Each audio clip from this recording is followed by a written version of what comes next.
USC climbs to 13th in the polls, but the press is far more concerned with Miller Moss's farts. Who the hell will the Dodgers put on the mound in the playoffs? And we have yet another example of how the LA Kings front office piddled away an elite group of prospects. Good morning. I'm James. This is your daily dose of sports and snark for the greatest sports city in the world, Los Angeles. This is the Faithful Angelenos Morning Report. So it is September 4th, 2024. Back on the road and not enjoying myself at all. So be it. But what the hell? Do you like being in the know about LA sports? Well, if you do, clickety-clack the like button. Clickety-clack the subscribe button. There's a notification bell. Hit that. It'll let you know when we drop new content. Sharing is caring. Let people know we exist, and by all means comment. So before we go through the news and notes, look at the scoreboard. Dodgers 6, Angels 2 in 10. Mookie Betts hit a 3-run home run in the 10th. Dodgers lead the division by 5.5, and we're going to have to start talking about magic numbers soon. Meanwhile today, the Dodgers are at the Angels again at 6:30. Bobby Miller is 2-3 with an ERA of 7.05. Griffin Canning is 4-12 with an ERA of 5.19. By the way, Fangraphs ran the numbers, gave the Dodgers an over 94% chance of winning the division. And the Sparks are in Indiana at 4 o'clock. Who cares? I hear there's a lady in Indiana that people like a lot. Let's get to the news. USC made the biggest jump in football's top 25 when it was released yesterday from 23 to 13. All things being equal, don't have a problem with it. I'm perfectly okay with people saying, let's wait and see how the season continues to unfold.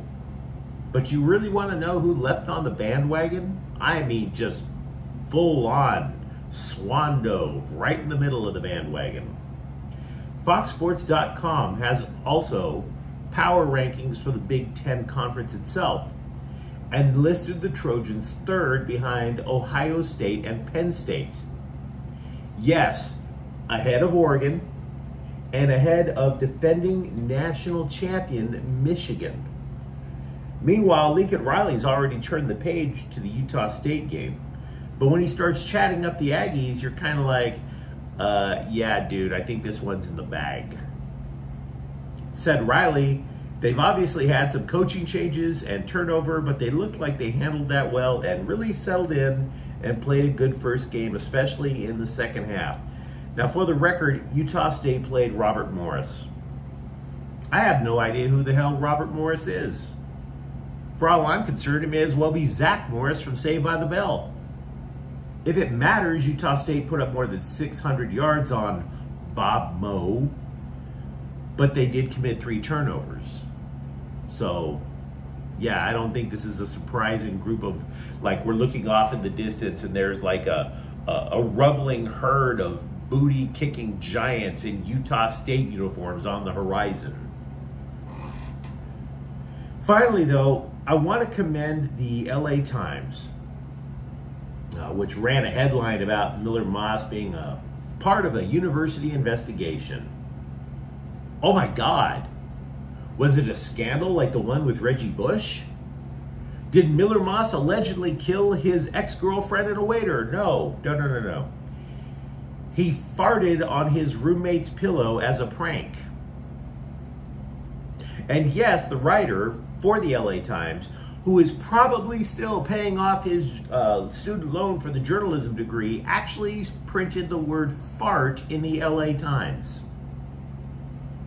The Los Angeles Times, a pillar of journalism, the 5th largest newspaper in the country with more than 40 Pulitzer Prizes, first published in 1881, has finally figured out what readers want and has cornered the market on the fart joke beat.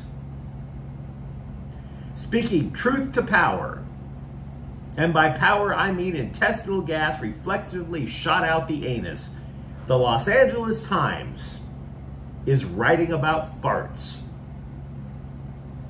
I remember wanting to be a part of that newspaper so bad when I was still in journalism. At least the LA Daily News took the dignified route and referred to it as passing gas. Miller Moss, dark horse for the Heisman. What's going to hold him back, though? That farting problem. Sorry, bruh. You're just not going to go #1 in the NFL draft.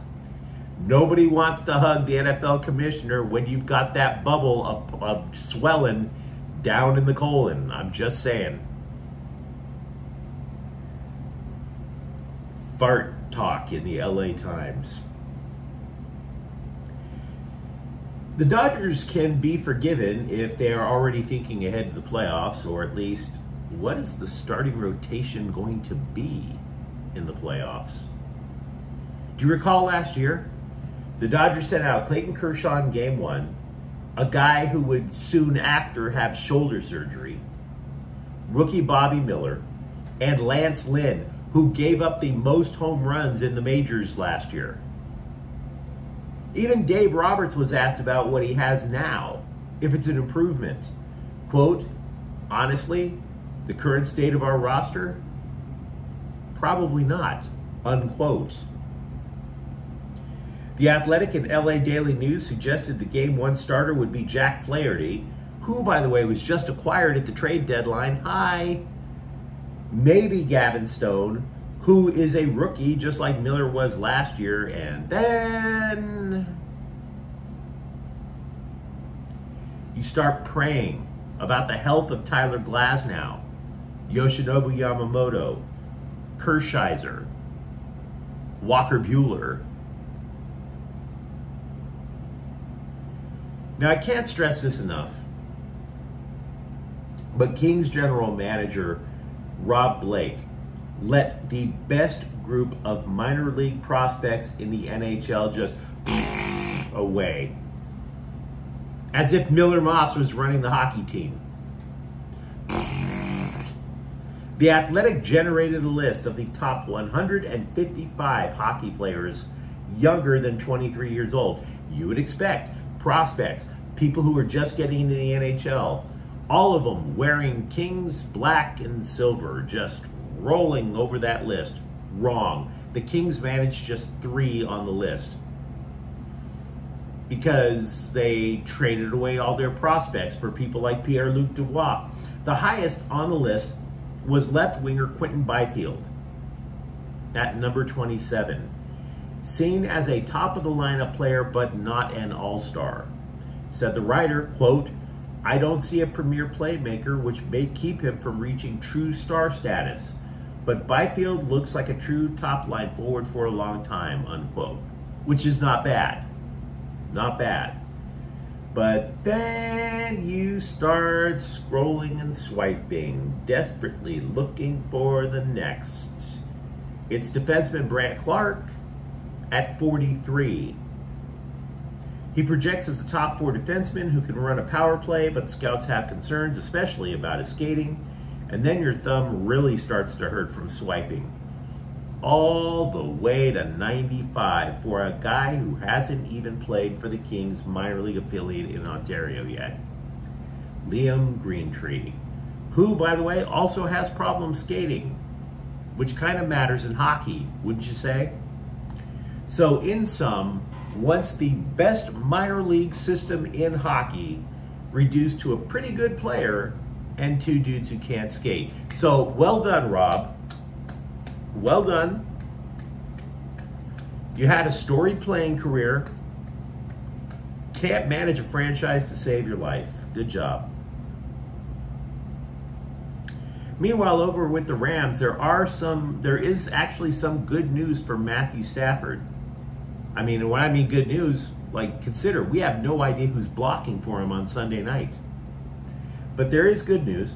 His wife, Kelly, will not travel to Detroit for the season opener Sunday for mental health reasons. Whose mental health? Yours or your husband's? Now, if it's yours, I understand. I do. Believe me, if you thought you couldn't handle the heckling before, and now that opposing team's fan bases think you're a manipulative bleep, yeah, you would really need therapy after that next road game. Kind of hilarious, so when you think about it, man. You got all these women calling themselves these bad boss chicks, and really all it is, it's like they're just masking their trauma from their dating life. What did this woman think was going to happen? You have your podcast, you sell out the Rams locker room one year, then the next year you start putting your husband's social life on blast to make yourself look like a bad boss chick. Now you're going to therapy, allegedly, because you can't handle the heckling. And the season hasn't even started yet. If you are a married person, take the lesson. Don't start blabbing about your, just not like that. Podcasts aren't supposed to be about that. Meanwhile, Pro Football Focus, or PIF, predicts the Rams will have a top 3 offense this season. According to the analyst, PFF, there are a bunch of stat geeks over there. Quote, the Rams fielded a top 10 offense in several categories last season. Matthew Stafford is capable of playing at an elite level. We saw it many times last season. The run game is strong, and the Rams will hopefully have Cooper Kupp paired with Puka Nacua for even more games this year. Stopping the Rams' offense every week is going to be one of the more difficult challenges in the league, unquote. UCLA coach Deshaun Foster admits the bye week couldn't have come at a better time after that shaky debut in Hawaii. Quote, there's most definitely concerns. I think we addressed some of those in the second half. That's where we were able to execute. But a lot of stuff, you know, guys' emotions were playing. We weren't able to execute the way we wanted to, unquote. The Lakers added guard Jordan Goodwin to an Exhibit 10 contract, which is basically a non-guaranteed minimum wage deal. How would you like to land a job and not even be guaranteed the minimum wage? I realize the economy is tough, right? Anyway, dude is 25. He plays defense. I think the Lakers are his 5th team, whatevs. Paul George's dad is blasting the Clippers about how Paul George is no longer a Clipper. Quote, I felt like they stabbed us in the back, unquote. To which I say, us? Who did you D up on, sir? Who the hell is this we? And even if I buy Paul George's story and I have no reason to buy it or not to buy it, it doesn't matter. He got the contract he wanted in Philadelphia and arguably landed on a better team. Paul George's dad, we got screwed. How much money is your son handing you, sir? We got screwed. Shout out to all the dads living vicariously off of their children's salary. But you let me know what you think in the comments thread. How concerned are you about Miller Moss's gastrointestinal tract? Who would you put out there on the mound if you were the Dodgers? And if you enjoyed the content, don't forget to subscribe to Faithful Angelenos. We talk LA sports every single day here. And thank you for watching. I'm James. We'll be back tomorrow. Faithful Angelenos is a Ken Cortel Queso production. Take care.